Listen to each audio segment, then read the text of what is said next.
Hello and welcome to a special edition of the Beyond GDP podcast, where we're celebrating the 250th anniversary of the founding of the United States of America. And as part of that celebration, we're going to be digging into the data to ask, has America delivered on the promise of life, liberty, and the pursuit of happiness? The results are quite shocking.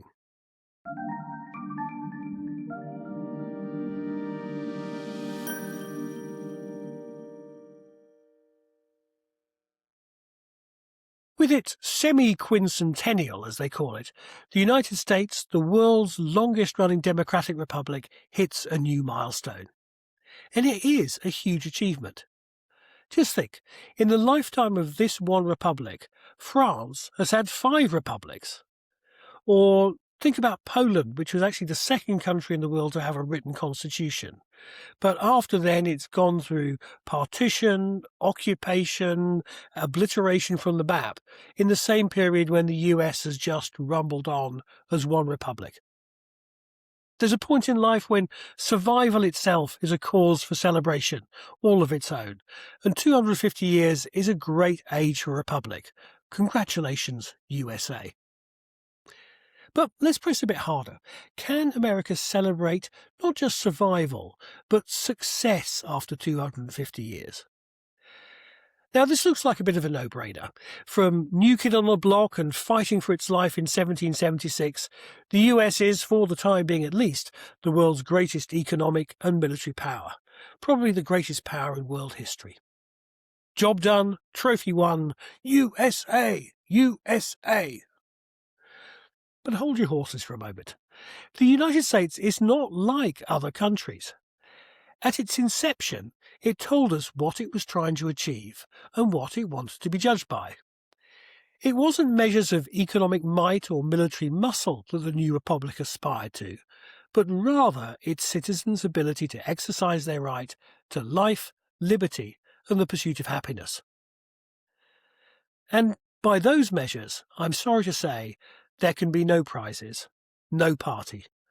Judged in terms of life, liberty, and the pursuit of happiness, the US on this 250th anniversary gets an F failing grade. In this podcast, I'm going to explain in detail how we calculated the score, what it tells us about life in America today, how the US got to this parlor state, and what can be done to turn it around to celebrate an A grade at the next big anniversary. In terms of the promise of life, liberty, and the pursuit of happiness, the US today is earning a failing grade. This may sound harsh, and I'm sorry to rain on the semi-quincentennial parade, but the numbers don't lie. The Founding Fathers didn't leave us with a measurement framework for life, liberty, and the pursuit of happiness.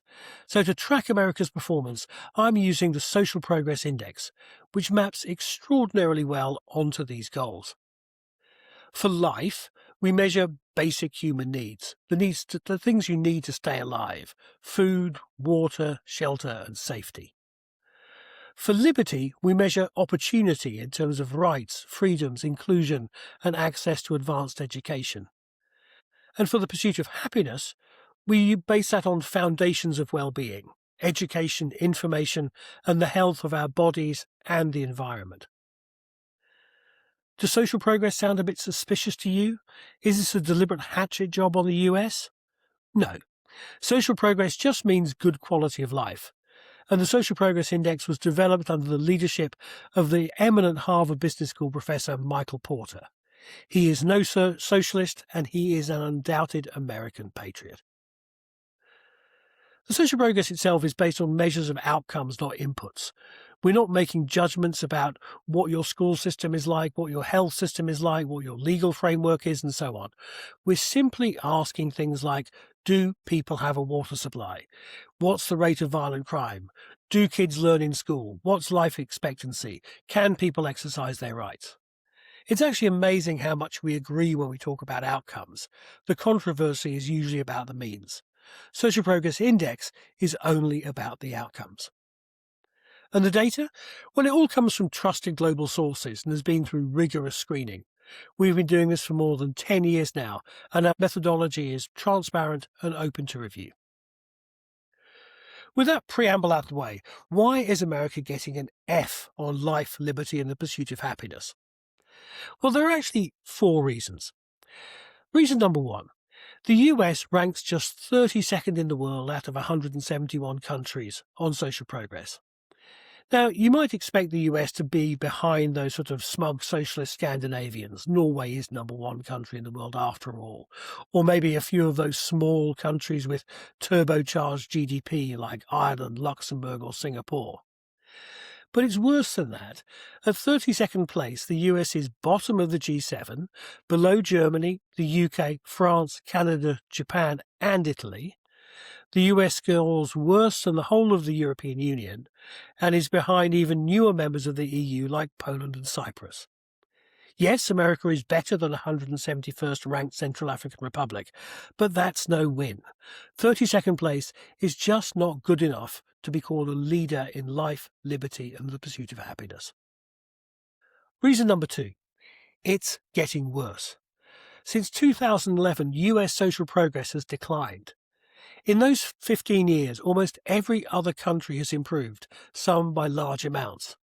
The US is one of only 4 countries that's gone backwards in that period, places like Venezuela. In that period since 2011, countries have suffered war, economic collapse, yet they've still improved their level of social progress.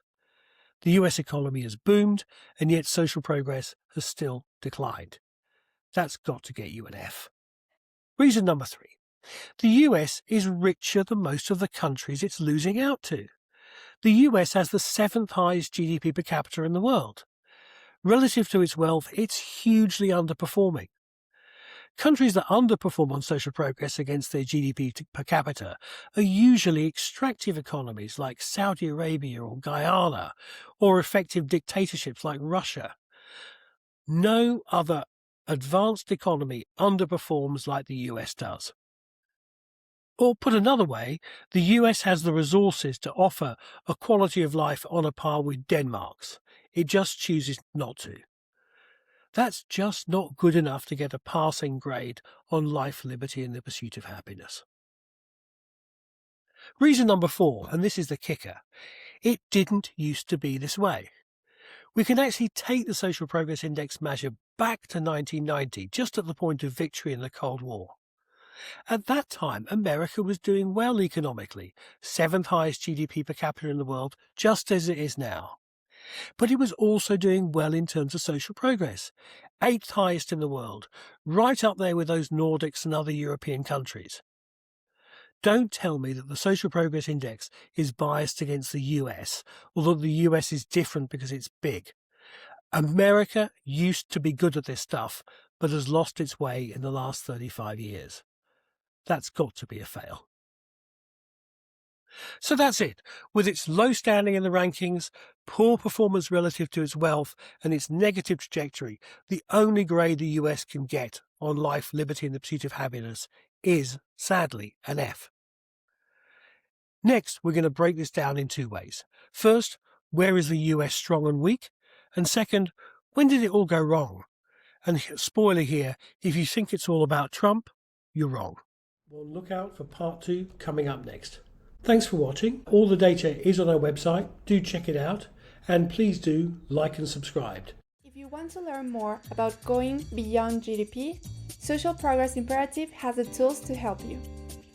Our flagship Global Social Progress Index covers 170 countries with data going back to 2011. Through 57 different indicators, the Global Social Progress Index gives you a rigorous and comprehensive assessment of how countries are performing on real quality of life.